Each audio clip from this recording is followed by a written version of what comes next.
15 दिसंबर 1968।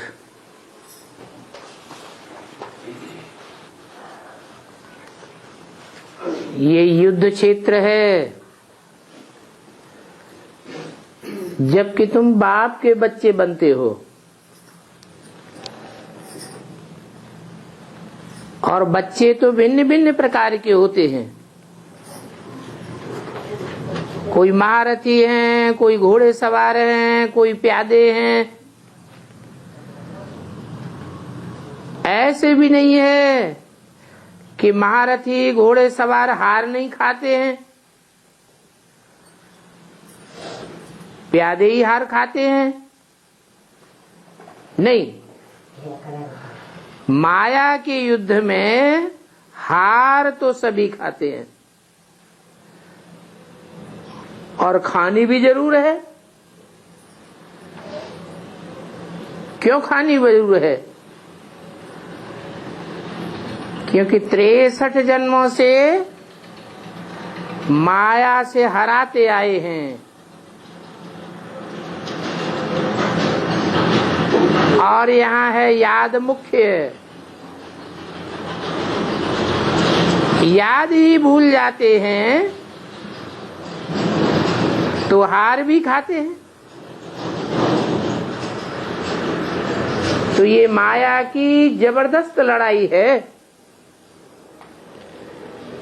ऐसी लड़ाई है जिससे सारे विश्व के ऊपर राजाई प्राप्त की जाती है। तो बच्चों को अपने ऊपर नजर रखनी होती है। एक तो किसी को दुख नहीं देना है। बाप समझाते हैं, याद की यात्रा का चार्ट रखो। और ये चार्ट रखना कोई कठिन काम नहीं है। रोज अपनी मुरादी देखनी है।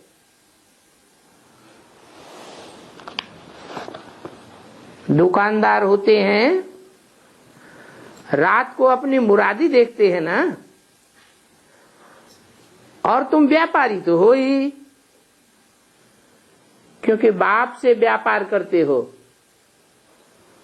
बाप खुद कहते हैं, जितना तुम बाबा को याद करेंगे उतना ही तुमको सुख मिलेगा। बाप सुख का सागर है ना। तो याद करने से सुख जरूर मिलेगा, क्योंकि तुम्हारी आत्मा सतो प्रधान बन जाती है। बाप ने समझाया है,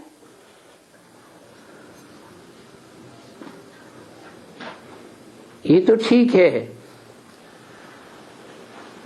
कि सतयुग से सुख भोगते भोगते कुछ न कुछ कला कम होती जाती है। फिर भी अपनी जांच तो करनी है कि हमने कोई को दुख तो नहीं दिया।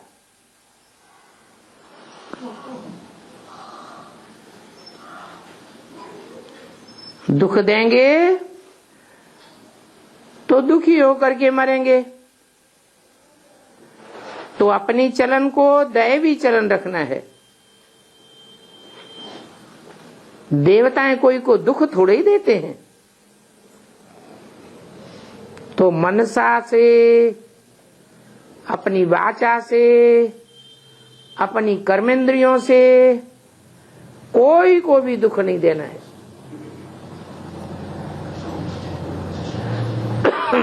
वहां नई दुनिया में तो मन के अंदर भी कोई दुख देने की बात नहीं आवेगी। यहां तो पहले मन के अंदर संकल्प चलता है, फिर वाचा में आता है, फिर कर्मेंद्रियों से कर बैठते हैं।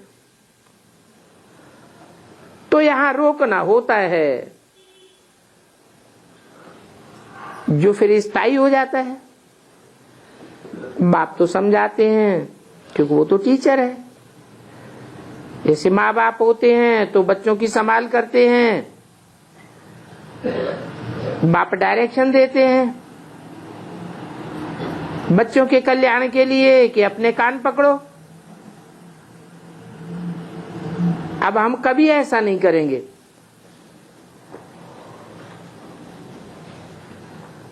श्रीमत पर तुमने अपना कान पकड़ा ना, बहुत लिखते हैं, अपने बच्चों के लिए ही लिखते हैं कि हम क्या करें। तो बाप समझाते हैं,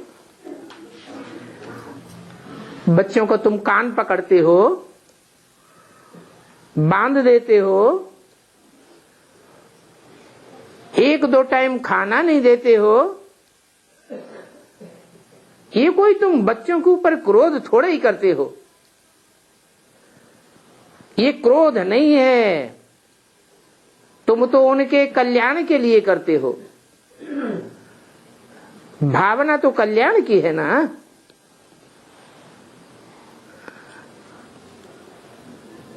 वो भक्ति मार्ग में शास्त्रों में भी कहते हैं, भाव प्रधान विश्व रचि राखा। भावना मुख्य देखी जाती है। दिखाते हैं कृष्ण को माता ने ओखली से बांधा। अब ये तो उन्होंने दृष्टांत बनाया है, ऐसी कोई बात वहां होती नहीं है जो कृष्ण को बांधा जाए। ये तो अभी संगम की बात है। कृष्ण की आत्मा भी 63 जन्म लेकर के आई है।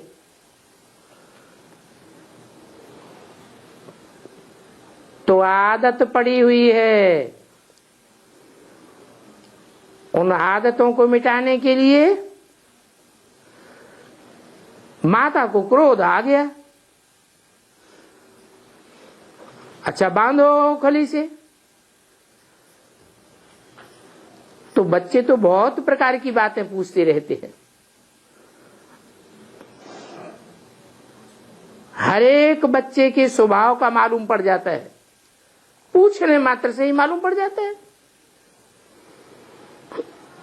अभी संपूर्ण तो कोई नहीं बना है, कुछ न कुछ आत्मा में अपूर्णता तो जरूर रहती है। एक बात तो रहती है, वो तो मुख्य है कि बाबा की याद भूल जाते। बाबा तो संपूर्ण है, तो जरूर कोई की याद आती होगी। जिनकी याद आती है वो तो अपूर्ण है, क्योंकि संपूर्ण तो कोई बना नहीं है। एक बात है कि ये युद्ध पिछाड़ी तक चलती रहेगी। चलन से मालूम पड़ जाता है कि इसने हार खाई है, इसने यह किया है। ये युद्ध बंद तब होगी जब महाभारत लड़ाई लगेगी। ये माया की युद्ध है। जब महाभारत लड़ाई लगेगी तो फिर रिजल्ट भी निकलेंगे। अभी तुम फील करेंगे कि हम तो बहुत दूर हैं। रजिस्टर रखा जाता है ना, तो रजिस्टर को देखने से उनको मालूम पड़ेगा। गुड भी लिखेंगे, बेटर भी लिखेंगे और कोई बेस्ट भी लिखेंगे। वहां नई दुनिया में तो कब रजिस्टर होता नहीं है। तो अभी अपने ऊपर साक्षी होकर के नजर रखनी है। अपनी चलन को जरूर देखना चाहिए। सिर्फ दुखों को देखने से अपना भूल जाएंगे। ये परचिंतन हो जाता है। ये परचिंतन ही पतन की जड़ है। बाबा कहते हैं हफ्ते हफ्ते पत्र लिखते रहो, वो भी अपने हाथ से लिखो। कोई लिखते हैं फलाने का याद प्यार। अब बाबा तो ऐसे नहीं मानता। कोई लिख देने से याद प्यार हो जाता है क्या? फुर्सत न हो पत्र लिखने की, बाबा ये बात भी नहीं मानते। ऐसे बाप को तो कैसे भी लिखना चाहिए। इस समय श्वासों श्वास याद तो कोई कर नहीं सकता, फिर भी जितना हो सके उतना याद करो। सिर्फ मुख के गस्से नहीं लगाना है। मान लो कोई छिप करके कुछ करते हैं तो अपना ही 100 गुना नुकसान करते हैं। नहीं तो बच्चों को बाप के साथ सच्चा रहना चाहिए। सर्विस भी अनेक प्रकार की है, स्थूल सर्विस भी बहुत है। जैसी अवस्था होती है वैसी रहनी करनी होती है। वो समय भी आवेगा जब इस सभा में कोई भी अछूत आ नहीं सकेंगे।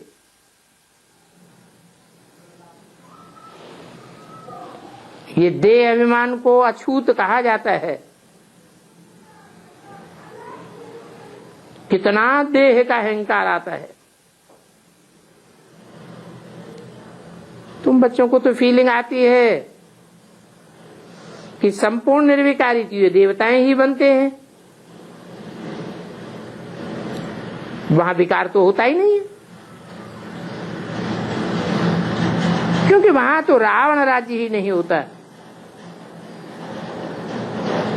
तो संपूर्ण जरूर बनना पड़े। अपने ऊपर पूरी जांच रखनी होती है कि हम कहां तक अपूर्ण हैं। बाप कहते हैं देह के सभी संबंध त्याग कर अपन को आत्मा समझ बाप को याद करो। पढ़ाई के समय ये टीचर जरूर याद आता है। पढ़ाई से तुम नई दुनिया में ऊंच पद पावेंगे। बाबा जानते हैं कि बच्चियां हैं कितनी सर्विस करती हैं, फिर भी हैं तो नंबरवार ना।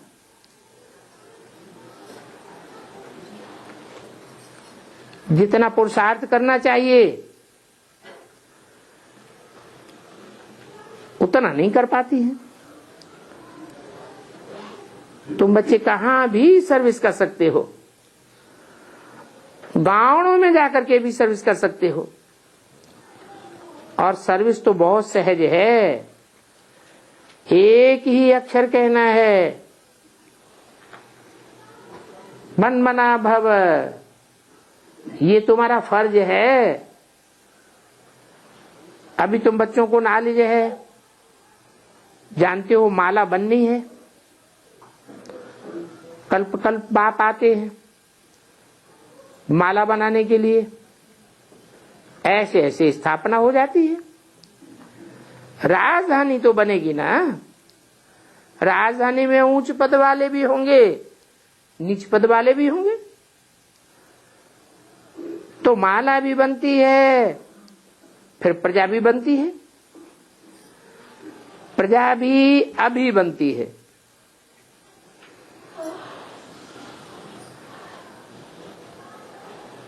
कौन प्रजा बनेंगे?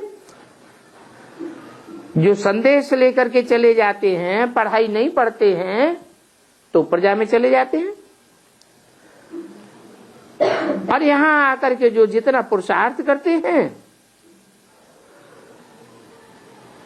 तो ऊंच पद भी पाते हैं। फिर अंत में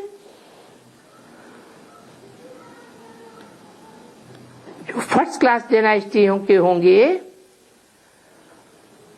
वो ऊंची से ऊंची प्रजा भी निकलेगी। वो भी अंत में जितना पुरुषार्थ करेंगे ऐसी प्रजा बनेगी। कल्प कल्प जो एक्टिविटी हुई है और जितनी अच्छी अच्छी सर्विस की है उतना ही ऊंच पद पावेंगे। तो पहले तो अपने ऊपर नजर रखनी है। मैं प्रजा वर्ग में जाने वाला हूं, साहूकार बनने वाला हूं, या राजधानी में ऊंच पद पाने वाला हूं। अभी मैं कैसा पार्ट बजाता हूं, किसी को दुख तो नहीं देता हूं। कोई भी प्रकार का विकार है महसूस होता है तो दुख जरूर होगा, नहीं तो इतना मस्त रहना चाहिए कि कोई मरे भी तो क्या। जानते हो इनका ये पार्ट पहले से ही बना हुआ है। आगे तो हमको ये ज्ञान नहीं था कि हम आत्मा एक पार्टधारी हैं।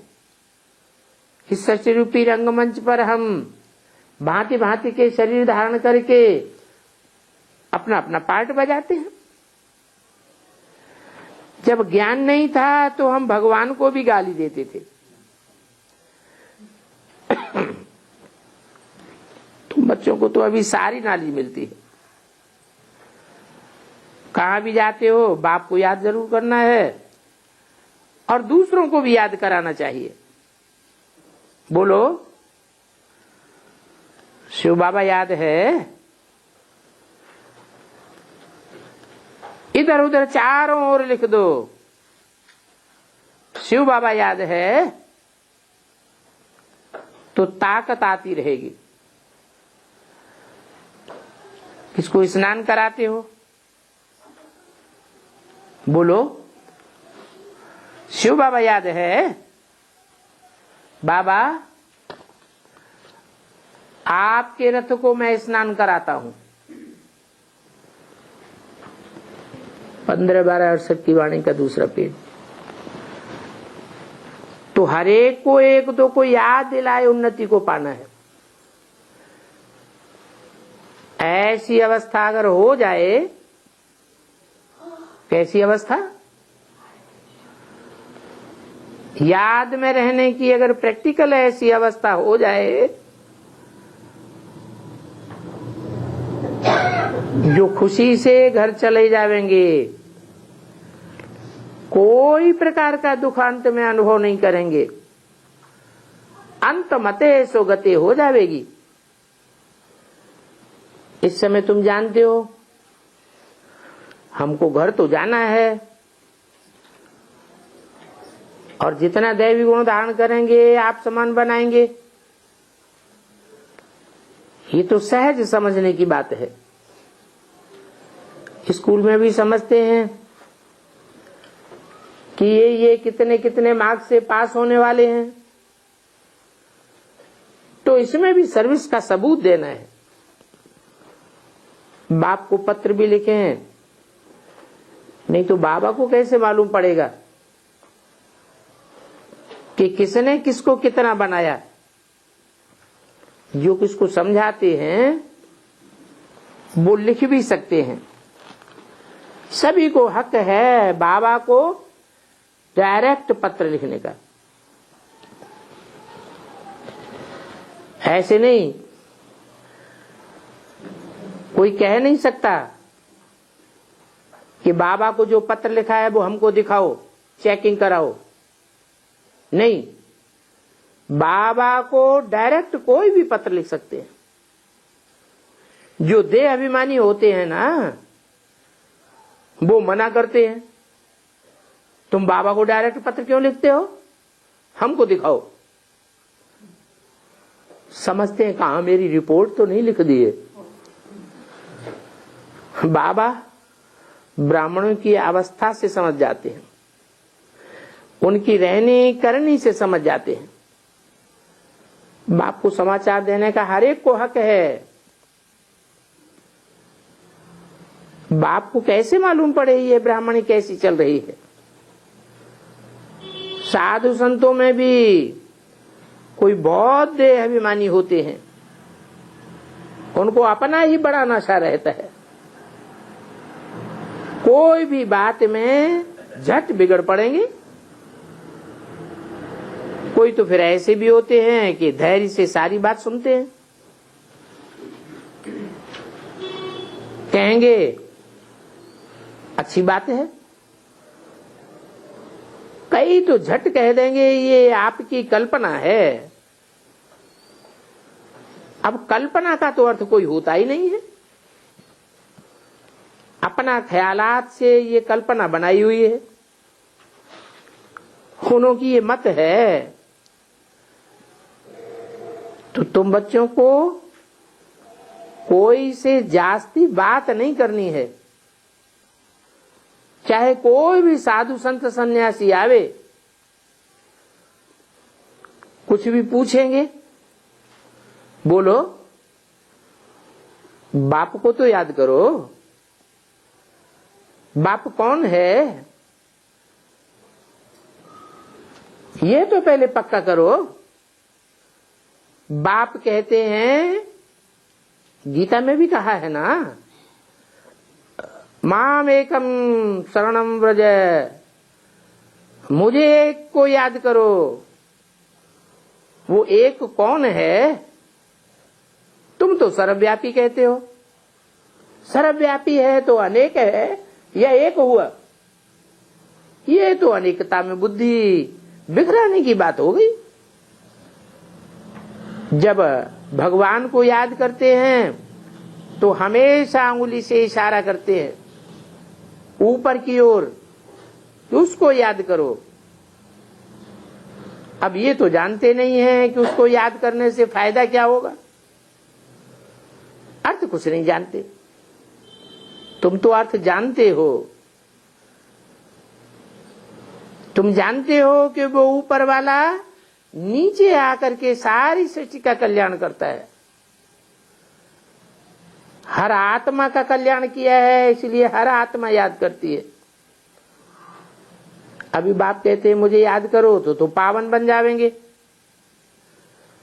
क्योंकि मैं तो एवर प्योर हूं इस दुनिया में, और सब आत्मा जन्म मरण के चक्र में आने वाली है। तो चक्र में आने के कारण वो अपने पूर्व जन्मों को भूल जाती हैं। उन्हें कोई सृष्टि के आदि मध्य अंत का ज्ञान नहीं होता है। भूलने के कारण बाप को भी भूल जाती है। मैं तो सदैव भूल हूं।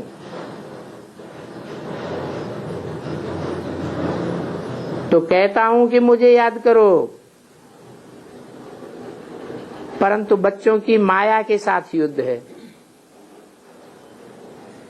जितना पुरुषार्थ तुम बच्चों ने कल्प कल्प किया है, उतना ही पुरुषार्थ करते रहेंगे। पुरुषार्थ नहीं किया होगा तो हार जाते हैं, युद्ध ही बंद कर देते हैं, माया के वशीभूत हो जाते हैं।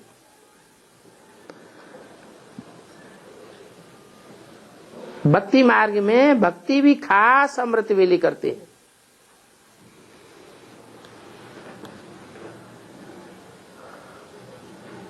बाप कहते हैं कि पतित पावन तो एक ही है, जो सब पतितों को पावन बनाने वाला है। उस एक को याद करो, और तो कोई है नहीं। जो एक पतित पावन है उसको पहचानना पड़े कि वो एक है कौन। ऐसे तो नहीं कि वो निराकार है। निराकार है तो एक को कैसे पकड़ेंगे? निराकार होते हुए भी वो एक मुकर्रर रथ के द्वारा संसार में प्रत्यक्ष होता है। वो कोई सर्वव्यापी नहीं है, एक व्यापी है। स्वर्ग का मालिक बनाने वाला एक ही बेहद का बाप है। बेहद 500 करोड़ को कहा जाता है, अर्थात 500-700 करोड़ जो भी मनुष्य आत्माएं हैं, सबको वर्षा देने वाला एक ही बाप है। ये बाप को पहचानने की और बाप से वर्षा लेने की बड़ी बेहद की जबरदस्त लॉटरी है। इसे कम नहीं समझना। अभी तुम बच्चों की बुद्धि में आता है कि कृष्ण विश्व का प्रिंस था।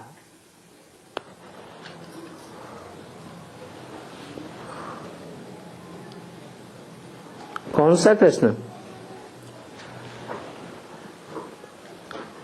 सतयुग का कृष्ण विश्व का प्रिंस था। सतयुग में तो सारा विश्व होता ही नहीं, विश्व धर्म वहां होते ही नहीं।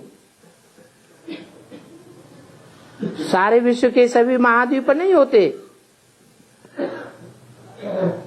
ये सारी दुनिया तो अभी है। तो अभी तुमने जाना कि कृष्ण और कृष्ण के बाप की अवस्था में फर्क जरूर होगा।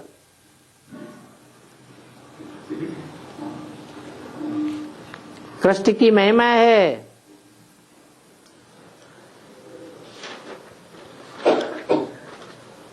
सर्वगुण संपन्न, 16 कला संपूर्ण, संपूर्ण हिंसक, मर्यादा पुरुषोत्तम। और बाप की तो महिमा नहीं है।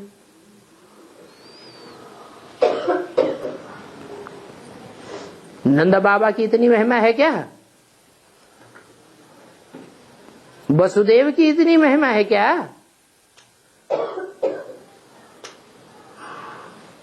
वो कृष्ण तो सतो प्रधान पक्का योगी है। कहता हूं तुम जास्ती याद में रहते हो, परंतु ये भी जानता हूं कि हम दोनों इकट्ठे हैं। ये किसने बोला है?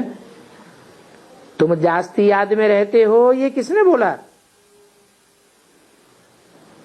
अरे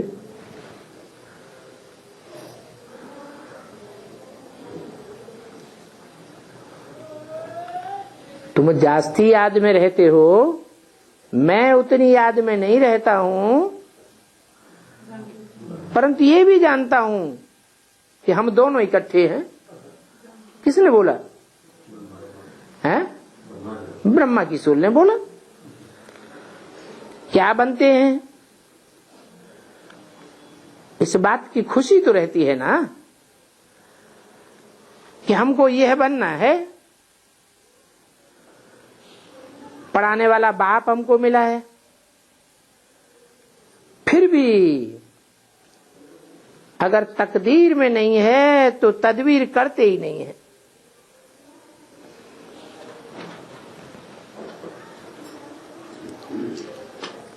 तकदीर में नहीं है, क्या तदबीर करने की बात है? क्योंकि माया किसी को थोड़ा जीत लेती है और कोई को बहुत जीत लेती है, कोई को तो पूरा ही हप कर जाती है। गज को ग्राह पकड़ लेता है। ये माया ग्राह है। कोई की टांग टूट पड़ती है, कोई को क्या हो पड़ता है। टांग टूटी तो पुरुषार्थ में दौड़ेगा कैसे? दौड़ तो नहीं सकता।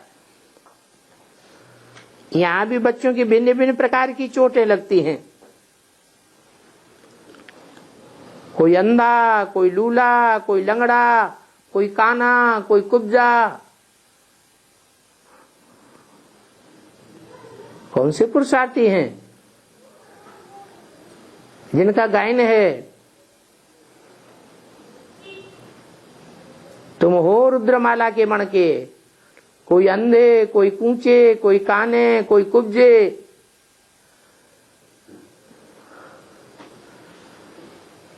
भूलने से कुछ न कुछ उल्टा काम कर लेते हैं तो माया की भारी चोट लग जाती है। कहां भी घूमने जाओ, बाप को याद करते रहो। यहां तो तुमको बहुत फुर्सत है। कहां? मधुवन में जब आते हो तो मधुवन में तो तुमको बहुत फुर्सत है, क्योंकि यहां कोई धंधा आदि तो है नहीं। बाहर की दुनिया में तो धंधा धोरी लगा पड़ा है। यहां तो सभी योगी रहते हैं, तो योग से आत्मा पावन बनती है। कोई भी छीछी याद बुद्धि में नहीं आवे। सुप्रीम शांति, जब सुप्रीम शांति हो जाएगी फिर नाम रखेंगे टावर ऑफ साइलेंस।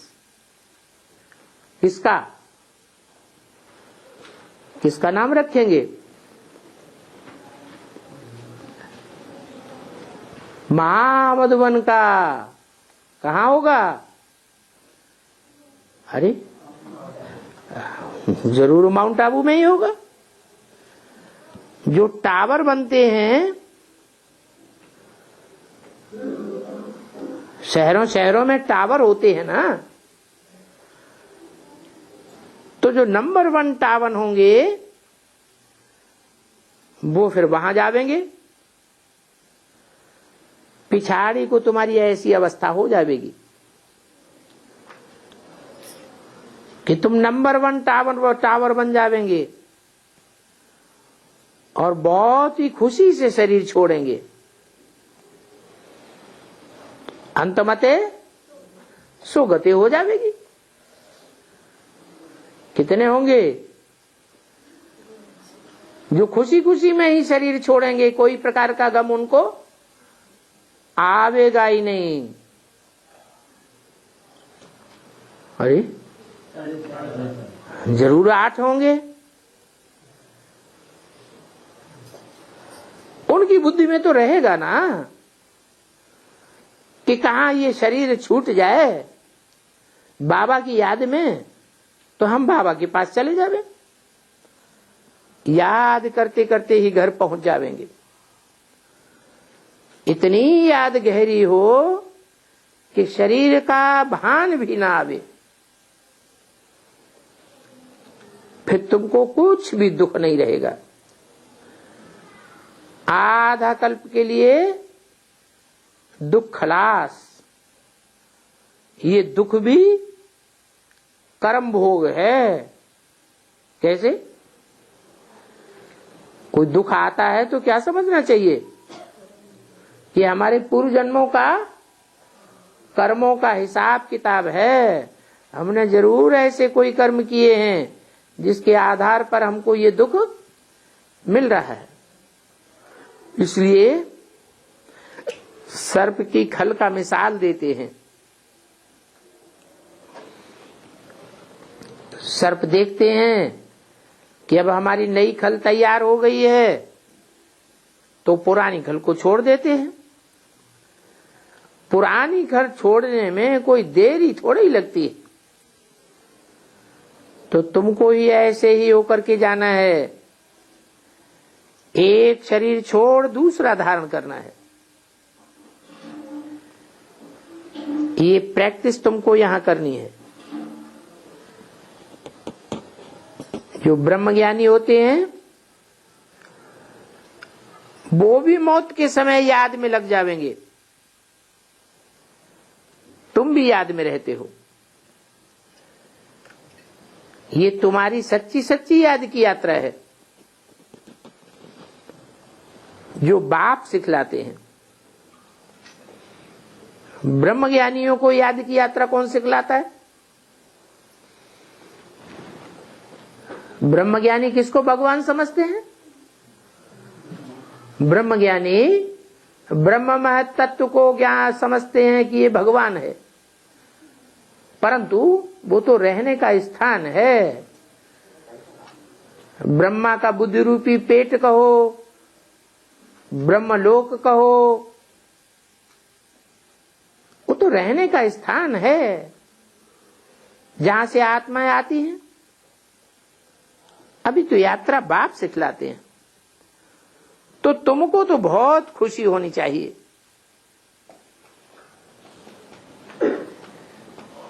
कि बाप से पढ़ाई पढ़ करके हम यह पद पाते हैं। बाप बच्चों को कहते हैं कि ऐसे मीठे मीठे बच्चे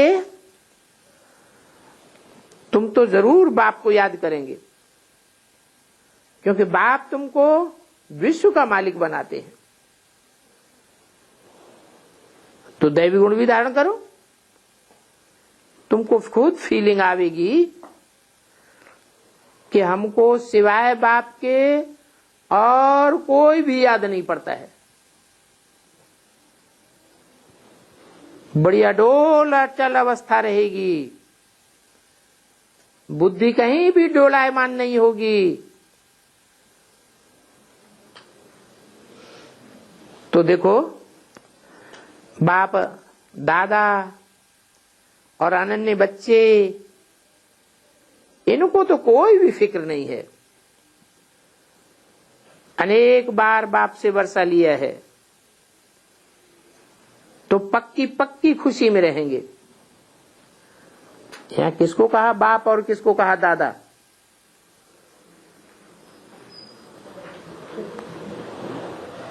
जिनको कोई भी फिक्र नहीं रहेगी,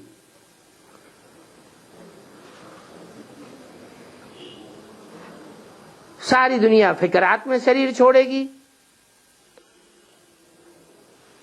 और बाप दादा और अनन्य बच्चे फिक्र से फारिग हो जाएंगे, क्योंकि अनेक बार बाप से विश्व की बादशाही का वर्षा लिया है। तो पक्की पक्की खुशी में रहेंगे। और ऐसे बच्चे अपनी याद को निरंतर बढ़ाते रहेंगे। तुमको तो इस बात की नॉलेज है कि याद की प्रैक्टिस तुम्हारी बढ़ती जाती है। उस समय के लिए कहते हैं अतीन्द्रिय सुख, जब तुम याद में पक्के हो जाएंगे।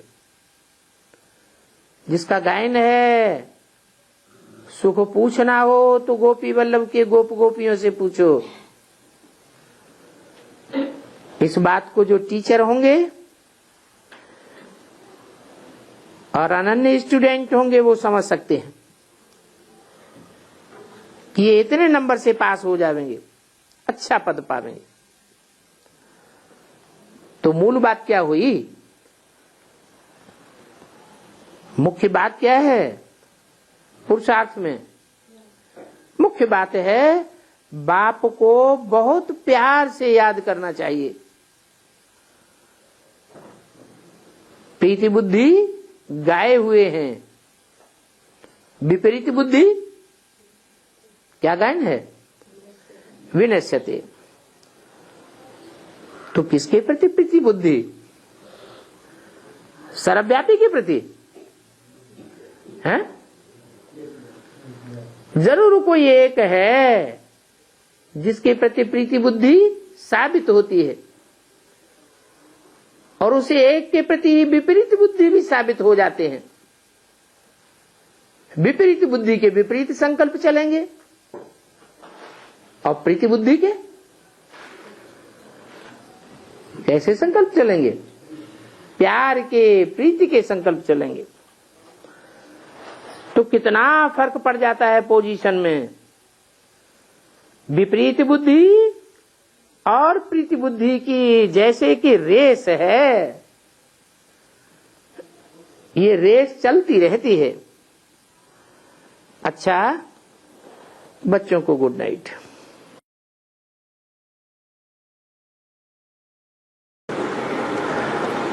ये अंतिम जन्म है मृत्यु लोक का, अभी भी ये लड़ाई एकदम अंतिम है, भारतवासियों के लिए खास और दुनिया के लिए आम। कौन सी लड़ाई? महाभारत लड़ाई। इसका नाम महाभारत क्यों दे दिया? इससे बड़ा कोई नहीं है, इससे बड़ा युद्ध तो कोई होता ही नहीं। हाँ, कि भारत में जितने भी युद्ध हुए, उन युद्धों में इतना बड़ा युद्ध, इतना बड़ा खून खराबा कभी हुआ ही नहीं। अंतिम लड़ाई, एकदम अंतिम लड़ाई है। पीछे सतयुग में तो लड़ाई लगती ही नहीं। सतयुग में, त्रेता में, द्वापर में, जैसा शास्त्रों में लिखा है कि द्वापर के अंत में महाभारत लड़ाई लगी। अरे ये सोचने की बात है, भगवान आएगा है तो भगवान कुछ करके जाएगा या धर्म पिताओं की तरह आया राम गया राम परिवर्तन दुनिया का? कुछ भी नहीं। द्वापर के अंत में भगवान कृष्ण आया और रिजल्ट क्या हुआ? पापी कलयुग आ गया। तो भगवान इसीलिए आया था, पापी कलयुग की स्थापना करने के लिए आया था। उसको भगवान कहेंगे? नहीं कहेंगे। तो सतयुग, त्रेता, द्वापर, कलयुग में कोई लड़ाई नहीं लगती। ये तो कलयुग का अंत और सतयुग का आदि का संगम काल है, इसमें ही इतनी बड़ी लड़ाई लगती है। शास्त्रों में लिखा है कि द्वापर में लड़ाई लगी, वो एकदम रंग। बाबा कहते हैं कृष्ण गीता का भगवान है, वो भी एकदम रंग। क्यों? कृष्ण ने गीता सुना करके राजयोग सिखाया। क्या सिखाया? जिस योग में राज भरा हुआ है। अरे जिस कृष्ण की बच्चे के रूप में पूजा होती है, वो बच्चा राज की बातों को जानेगा या बच्चा नौजवान हो जाएगा, बड़ा हो जाएगा, तब राज की बातों को जानेगा? बड़ा होगा तभी तो राज की और जब खुद ही नहीं जानता तो दूसरों को कैसे सिखाएगा? राजयोग बच्चा सिखाएगा क्या? और दूसरी बात, कृष्ण 16 कला संपूर्ण। अरे एक तरफ शास्त्रों में लिखा है कि द्वापर युग 8 कला संपूर्ण, सतयुग 16 कला संपूर्ण, त्रेता 14 कला संपूर्ण और कलयुग कलाहीन। तो द्वापर में ये जन्म कहां से हो गया? 16 कला संपूर्ण। ऐसे हो सकता है क्या? हो सकता है? बिल्कुल नहीं हो सकता। और वो भी द्वापर के अंत में, जबकि कलयुग शुरू होने वाला है। अरे सतयुग से लेकर कलयुग अंत तक कलाएं नंबरवार धीरे धीरे घटेंगी। उनका कोई क्रम होगा घटने का कि नहीं? क्रम होगा। ऐसे थोड़े ही कि द्वापर के अंत तक कोई कलाएं घटे ही नहीं, घटती जाएंगी। तीसरी बात, भगवान आते हैं तो आकर के क्या करते हैं? क्या परिवर्तन करते हैं? अरे मनुष्य आत्मा का क्या परिवर्तन करते हैं? ब्राह्मण तो ब्रह्मा ने भी बनाया है। दूसरा मशीनरी भी है। हाँ क्या है? वो देवता बनाने, हाँ, ब्राह्मणों को देवता बनाने। ब्राह्मणों को देवता बन, देवता कितने कला संपूर्ण होते हैं? 16 तो 16 कला संपूर्ण बनाना ये भगवान का काम है कृष्ण तो बनने वाले, या जन्म लेने वाले मनुष्यों का काम है? भगवान का काम है। कृष्ण तो गर्भ से जन्म लेता है ना। भगवान अजन्मा है, गर्भ से जन्म लेने वाला है या दिव्य जन्म लेने वाला है? देखो, फिर भी लोग नहीं मानते, कहते कृष्ण ही भगवान है। अरे भगवान बनाता है नर से नारायण 16 कला संपूर्ण। भगवान नर को देवता बनाने वाला है कि भगवान स्वयं 16 कला संपूर्ण देवता बनने वाला है? वो तो बनाने वाला है। तो कृष्ण कहां से भगवान बन गया? अब कितना भी बताओ, है जो बुद्धू है उनकी समझ में आने वाला, उनकी समझ में आने वाला नहीं। वो अपनी हट पर टगे हुए। जैसे ब्रह्मा बाबा कौन सी हट पर टंगे हुए हैं कि गीता का साकार में भगवान कौन?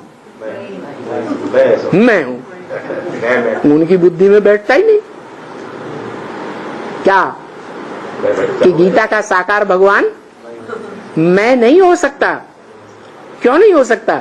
कि मैं तो सत्युग में जो ऊंचे से ऊंचा जन्म लूंगा वो 16 कला संपूर्ण नारायण का जन्म होगा, सत्युगी नारायण का। मैं कोई भगवान नहीं हूं। मैं भगवान होता तो मनुष्यों को देवता बनाता। कोई को देवता बनाया क्या? नहीं बनाया। इससे साबित होता है कि कृष्ण भगवान नहीं है, लेकिन अपनी हट पर आता हुआ है। तो जब पहला पत्ता ही अपनी हट पर डट जाता है तो जो और पत्ते हैं वो भी हठी होंगे या नहीं होंगे? वो भी हठी। इब्राहिम हो, बुद्ध हो, क्राइस्ट हो, कोई भी धर्म पिताएं हो, वो सब अपनी हट पर अड़े रहते हैं। ये जो भी ज्ञान सुना रहे हैं बाबा, वो एक जो कृष्ण है उसको कन्वर्ट करेगा तो सारी दुनिया कन्वर्ट हो जाएगी। पहले पत्ते को कन्वर्ट करेंगे तो सभी कन्वर्ट हो जाएंगे।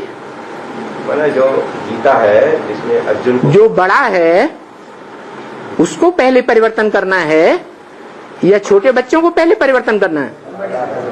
अरे राजाओं ने राजाई किसको दी? बड़े बच्चे को दी या छोटे बच्चों को दी? क्यों दी? कोई कारण होगा? फर्स्ट जन्म में है बहुत साल के पवित्रता के बाद में जन्म। हाँ, लंबे समय की प्योरिटी के बाद पहला बच्चा पैदा होता है। दुनिया के सारे काम पवित्रता से होते हैं। तो वो प्योरिटी की पावर जो है उस बच्चे में आती है। इसलिए परंपरा चल गई। भगवान ने जो परंपरा डाली वो ही परंपरा संसार में चल गई। गीता में भी लिखा है मम वर्तमान वर्तन्ते मनुष्या पार्थ सर्वस्य। इस दुनिया में जितने भी मनुष्य हैं वो मेरे वर्तमान, मेरे रास्ते पर ही चलते हैं।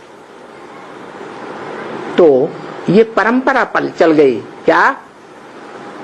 कि बड़े बच्चे को राजाई दी जाती है। ये परंपरा किसने डाली? भगवान बाप ने डाली। ये परंपरा कोई कृष्ण ने नहीं डाली।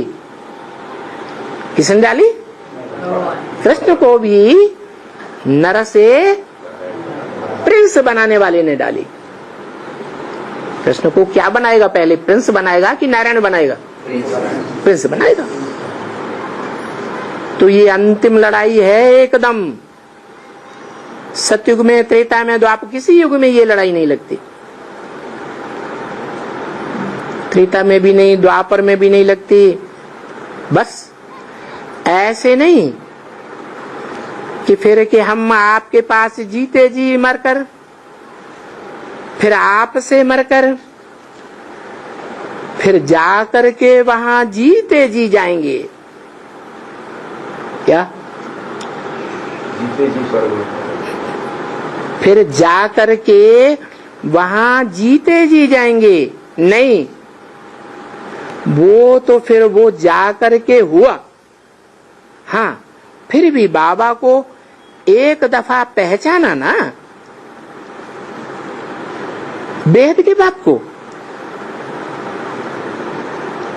तभी भी तुम स्वर्ग के अधिकारी जरूर बनेंगे। क्या ऐसे नहीं लौकिक जन्म देने वाले को पहचान लिया तो तुम स्वर्ग के अधिकारी बनेंगे?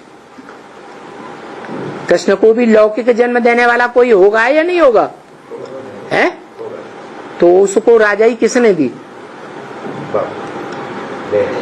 प्रैक्टिकल में तो बाप देता है, लेकिन वो बाप जो मनुष्य सृष्टि का बाप है वो आत्मा देती है या कोई देने वाली दूसरी है? वही है। कौन है? मनुष्य सृष्टि का बाप राजाई देने वाला है सूर्यवंशियों को? बच्चे को नहीं, बच्चे। हाँ, अपने बच्चे को राजी देने वाला मनुष्य सृष्टि का बाप है। उसको रजाई देने वाला वो शिव बाप। 500 करोड़ मनुष्य आत्माओं को मुक्ति और जीवन मुक्ति देने वाली आत्मा कौन है? शिव बाप है। ऐसे तो नहीं राम बाप है, राम बाप नहीं है। मुक्ति जीवन मुक्ति का वर्षा जो है वो देने वाला एक ही शिव बाप है। वो शिव बाप ने कृष्ण जो सतयुग का है उसको राजाई की शूटिंग किसने कराई? कब कराई? सतयुग में, संगम में कराई। संगम में ही ऐसी शूटिंग करा दी है। कब कराई है? 40 वर्ष पूरे होते हैं तो उस आत्मा के मन में बैठ जाता है कि गीता का साकार भगवान मैं नहीं हूँ, गीता का साकार भगवान शिव शंकर भोलेनाथ ही है। वो शिव जिसके नाम के साथ 500-700 करोड़ की दुनिया में से सिर्फ एक नाम ही लगाया जाता है काम के आधार पर। वो नाम जिसके साथ है वो 84 जन्म का साथी बन जाता है। किसका? शिव बाप का।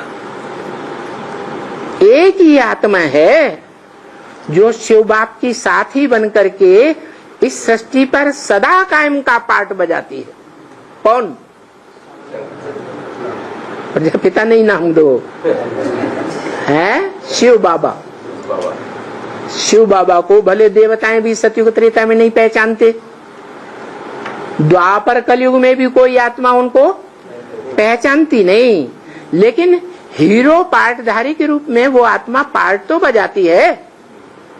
नहीं बजाती? बजाती है। तो कहीं न कहीं बजाती है ना। उस कर्म से ही पता चलेगा ना कि इस सृष्टि का कौन है। ये है हीरो पार्टधारी है। दुनिया के बड़े बड़े महत्वाकांक्षी विश्व की बादशाही लेने वाले इस भारत में आए। अलेक्जेंडर नाक रगड़ करके गए कि नहीं? किसके सामने? पोरस के सामने नाक रगड़ के गए। पोरस को तो हरा दिया है। हाँ, चाणक्य के सामने नाक रगड़ करके गए।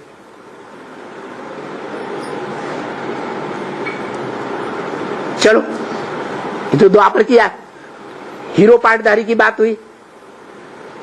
अब द्वापर के बाद है कौन सा युग? कलयुग के आदि में कौन सी आत्मा हुई जिसने विदेशियों को बार बार नाक रगड़वाई? है?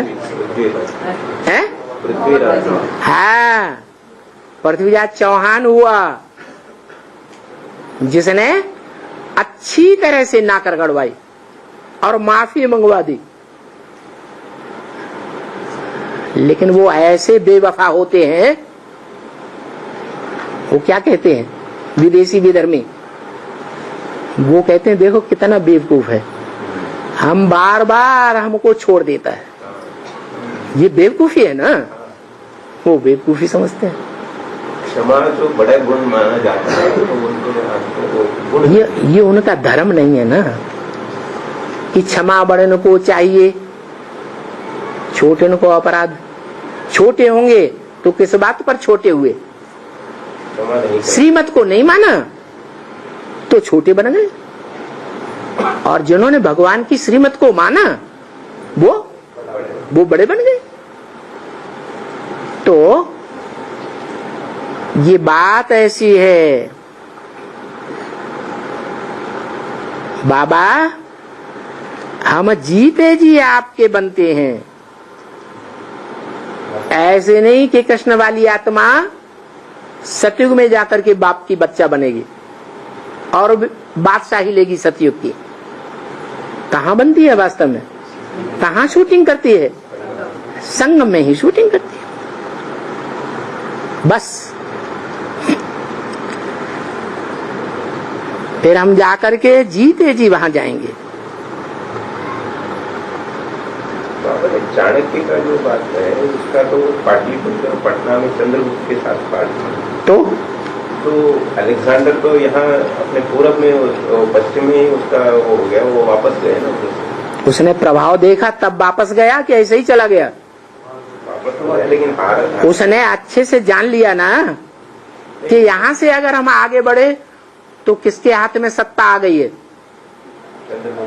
फिर